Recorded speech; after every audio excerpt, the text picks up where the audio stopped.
Assalamualaikum and a very good morning everyone. Today welcome to our first CISD, Computer and Information Sciences Department, Community of Practices Online.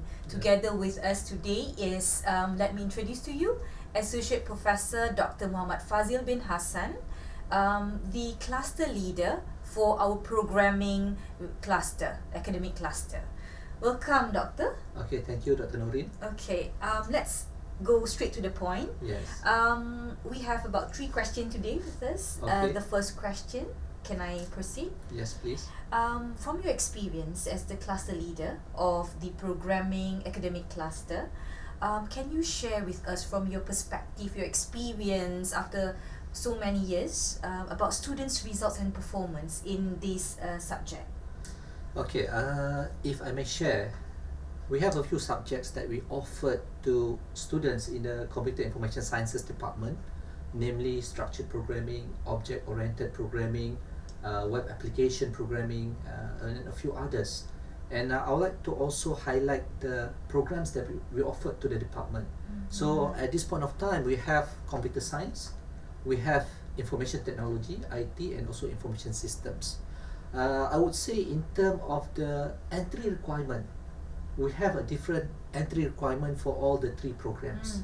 But then I think when it comes to the first year, first semester, they are required to take the fundamental programming course, which is the same for all the 3 programs. So with regard to your question, okay, what is the relationship between result and performance? I would say one of the important things that I observe is there is a strong correlation between entry requirement and also the student performance in the programming courses. I give an example. For instance, in computer science, one of the entry requirement is additional maths. But it's not the case for IT and IS. So we can see when it comes to programming, the performance and also the result of the computer science graduate, I would say far better as compared to the IT and IS. So one of the things I would say maybe the result admission requirement. So this is one obvious findings that I can observe. The other thing is also the background of the student. We have students coming from our foundation. We also have students coming from other qualification. So they undergo their foundation elsewhere before they come to UTP. So we can also observe that in terms of the performance in the first year, first semester, normally those coming from foundation, they are better as compared to those coming from other qualification. So I would say maybe our foundation have really well prepared and channel them accordingly to their first year courses, especially programming courses in the department. Looking at this issue where you mentioned that within the IT, IS and computer science graduates, the students' performance are very different. While CS, the excellent one, computer science students, as compared to the IT and IS.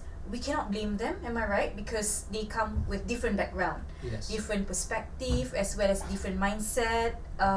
Therefore, what have you done in your class that makes them, I heard that, learn better? What have you done? Okay, I would always believe that whenever we are given this kind of problem, it's always an opportunity for us to turn around the scenario. So in my class, I'm handling structured programming.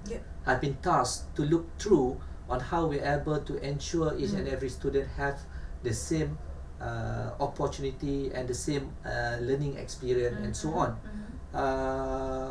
First thing first, during my programming class, I collect what we call a demographic data.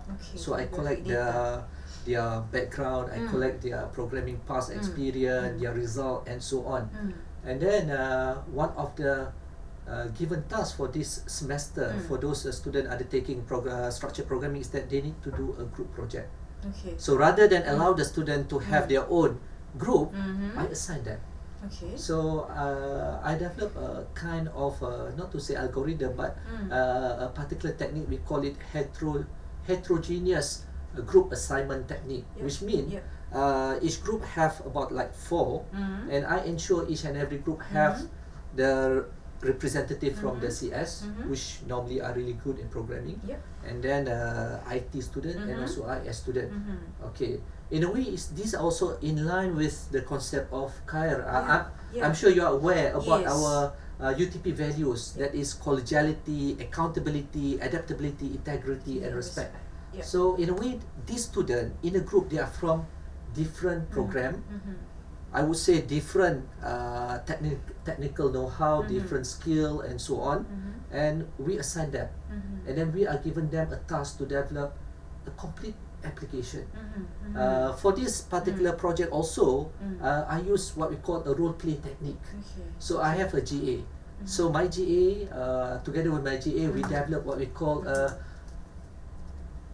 detailed requirement book that more or less provide a very detailed and comprehensive on the deliverable expected from the student. So the GA is more or less taking up the role as a client. We in the project, so we have a really what we call a professional engagement session. So they need to really engage with the GA. So if anything, they have and communicate with the GA what is the expectation and so on. And then they are doing it in a group of different capability and different background. And what is interesting is that we realize when we have this particular group, initially I think if we ask the student, definitely a lot of them not really happy. Yep. First of all, they are being assigned. Okay. So our normal practice is Yep. that normally we allow the student to have their own group. Okay. But I mentioned to them, when you go to working place, are you given the opportunity to choose your own group? No, Agree. you're being assigned. Yep. So in a way, this one reflect the actual working environment. So they're being assigned.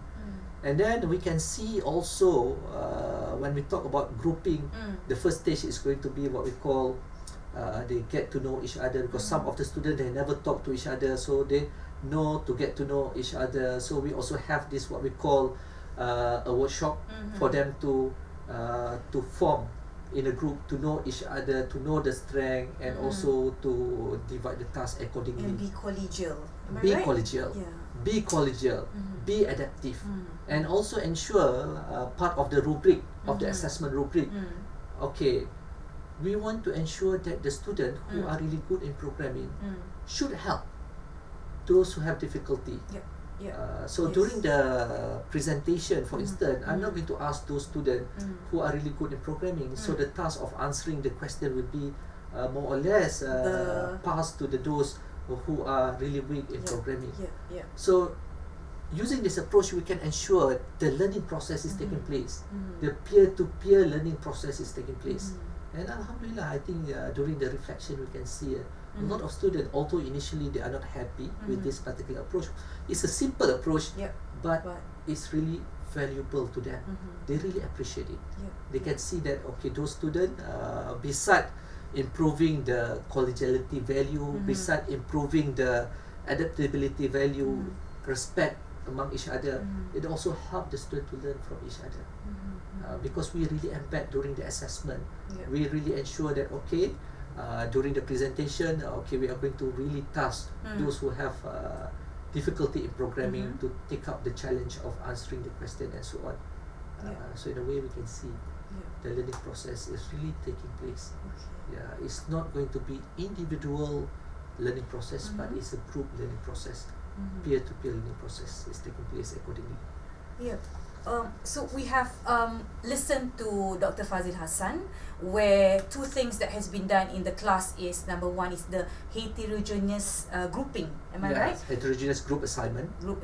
Heterogeneous group assignment, and number two is role play in class. And it really works when the weakest link work together with the high performing ones, and they become collegial, adaptive to the group, and at the end of the day, the students' learning curve usually turns out to be better.